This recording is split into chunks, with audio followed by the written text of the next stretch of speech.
many is too many? Probably 2 a night. Okay, 2. That's 47 opportunities to make a reservation. Okay?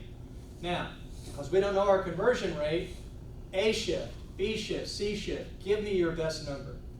And I swear, the number was the same everywhere. What is the conversion rate typically for most hotels? Guess. Any number, throw it up.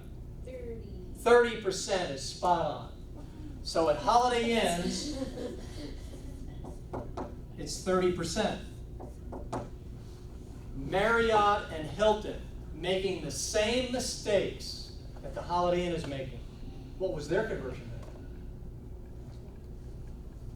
Because they're Marriott and Hilton, 40. Why are they 10 points higher than Holiday Inn and Wyndham and all these other hotels out there? Why are they so much higher? Because they're known as consistently good hotels. I hate to say it, but there's a couple of bad Holiday Inns out there. And people aren't sure if they're calling a good one or a bad one. I have to determine. Usually you don't have bad Marriotts. Usually you don't have bad Hiltons. That's why their conversion rate's so much higher. Thank you. That's why their conversion rate's so much higher. You just want to be on film. Good job. Yeah. So, 47 opportunities. Let's pretend you're the front desk at this Holiday Inn or the Westin. My question to you is this. If we change our skill sets to sound more like this, and we did this with Nancy, and with Nancy, she made an extra $800,000 a year using our formula that we came up with. And it was basically the phone would ring. We had a different kind of greeting because we wanted to distance ourselves from our competition. Thank you for calling the SN where satisfaction is key, or whatever it is, they would say. My name is Nancy, how may I help you? Yeah, hi, reservations please. Sure, let me connect you right away. Uh-oh. Reservations, this is so-and-so.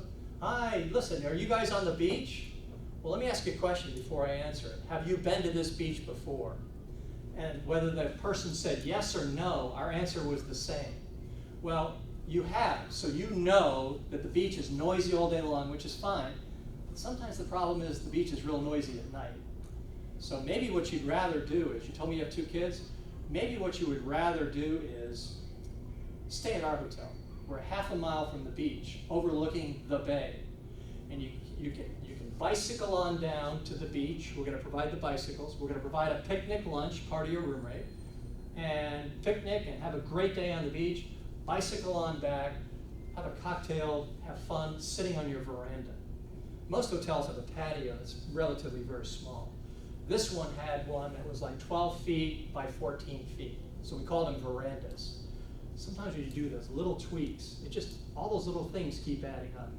Well, her conversion rate went from 10% to 50 to 70 to 80%. She was that good.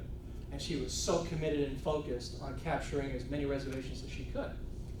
I sent a new GM in there. He's a front office manager elsewhere. He'd never been a GM, so this is a big time promotion for him. David is his name. And David would be walking by the hallway. Nancy's office is here. She'd have 2 calls on hold. She'd be talking to someone. Can I put you on hold for just one moment? David! Get in here! This is Nancy. David's like, what? What's wrong? Get that phone. That person's been on hold at least 30 seconds. Get that phone!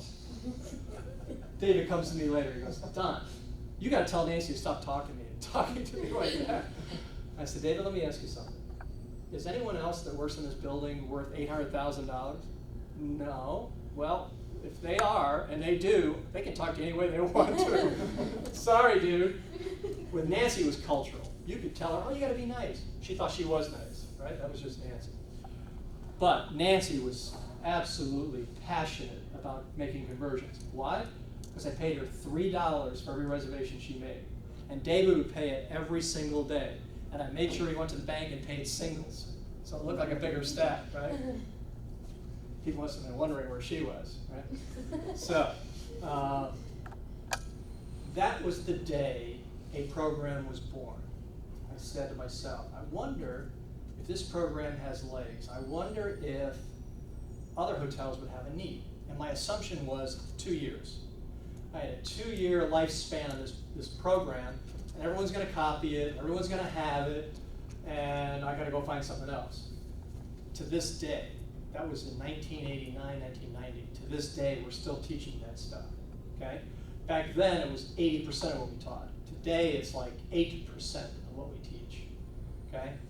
So, built it to a $50 million company. 2006 comes. Now, I did 4 things in the company. And if you're ever a leader in a company, here's my suggestion to you. First and foremost, revenues. You're responsible to make revenues happen. When the top dog of an organization is driving revenues, the message is loud and clear to every other associate. Revenues.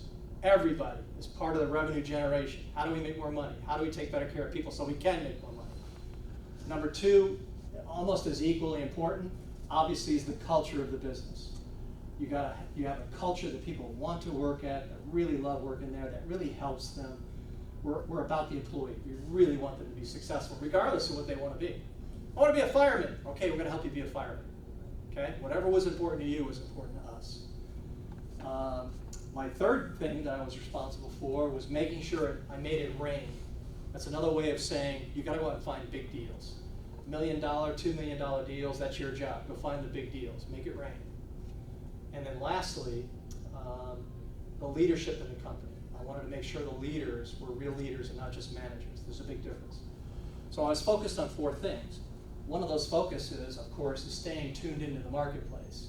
And I'm hearing that people are starting to say, you know, Farrell, can you customize the training to build in our DNA and build in our culture? And can you add an element here and an element there? And when I tried to do it, Chris, I couldn't. It was like turning the Titanic. We were so used to doing it one way that people were really fumbling.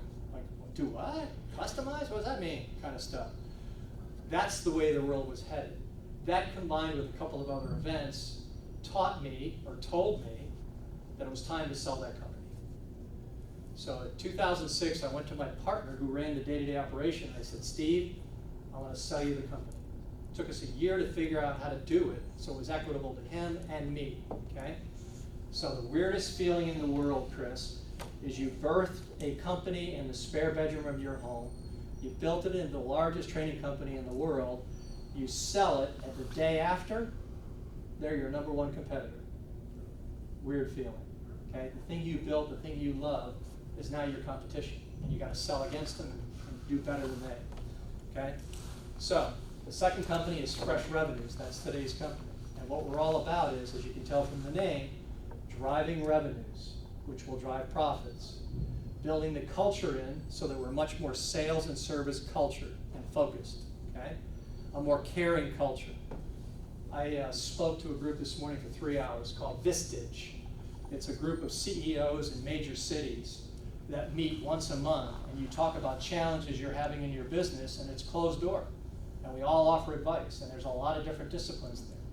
So for 3 hours, I'm talking to those guys about this very same stuff, okay? So, where was I going with all that, Chris? FreshRevenues. We run around the world doing 4 things: sales, service, leadership, culture. Our largest client is the U.S. Navy. The Navy has 86 hotels all over the world. Air Force has 100. Army has hundreds. People don't realize that. And these are big hotels, 3,000, 2,000 roomers. These are huge. So we've had the Navy for 8 years. We just re-upped for another 2 years. They do 2-year contracts. I hope to have it for the rest of our lives. It's a great staple. It's a terrific client.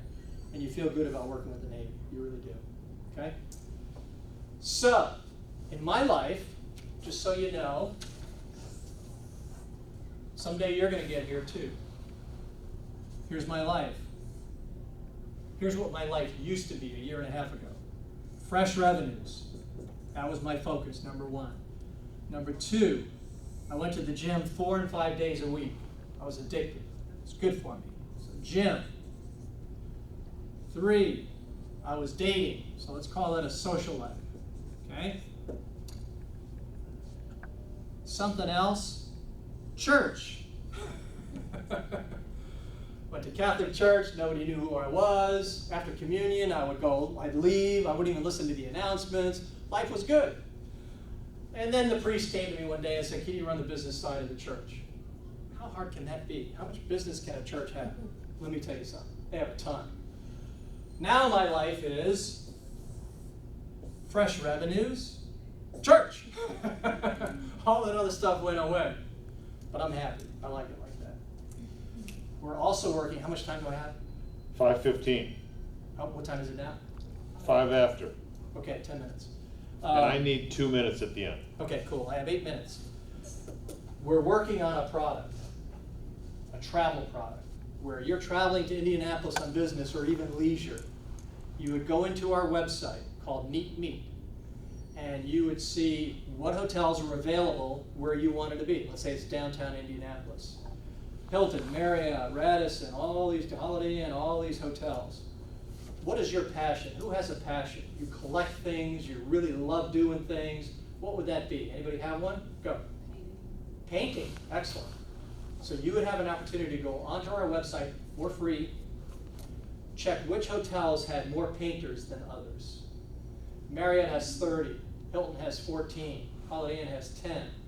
Chances of connecting with another painter is greater at the Hilton. I'm going to stay there, okay? I'm a firm believer that you hear about loyalty programs, you know, the frequency programs, Marriott, Hilton, Holiday Inn, they all have them. I'm a firm believer that that's not a true loyalty program. How do I know? Because if we ask most travelers to open up their wallet, they've got Hilton, Marriott, Holiday Inn, they got them all. That's not loyalty. Loyalty is you're committed to one brand because it's that good.